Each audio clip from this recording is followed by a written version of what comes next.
ঠাকুরের মতো চেহারা, ও আবার কি অভিনয় করবে? ছেলের সম্বন্ধে এই কথা বলেছিলেন স্বয়ং বাবা।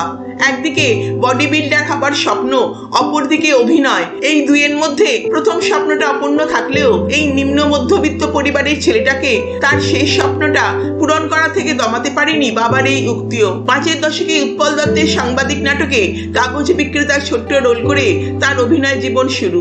সিনেমায় অভিনয় শুরু 1959 থেকে। তবে উত্তম সৌমিত্র বসন্ত যুগে নায়কের রোল পাওয়া না গেলেও অসাধারণ অভিনয়ের গুণে তার অভিনীত প্রতিটি চরিত্রই হয়ে উঠেছিল জীবন্ত। তিনি রবি ঘোষ। একসময় এই বেটে কালো লোকটার অভিনয় গুণে হাউসফুল হতো মিনার্ভা থিয়েটারে। করেছেন একের পর এক কালোজয়ী সিনেমা। গল্প হলেও সত্যির চাকর ধনঞ্জয়কে মানুষ ভুলতে পারেনি আজও। তেমনি বাঘা বাইনের চরিত্রে রবি ঘোষ আর বাঘা যেন মিলেমিশে একাকার। 1997-এ চলে গেলেও মানুষের মনে আজও তিনি বেঁচে।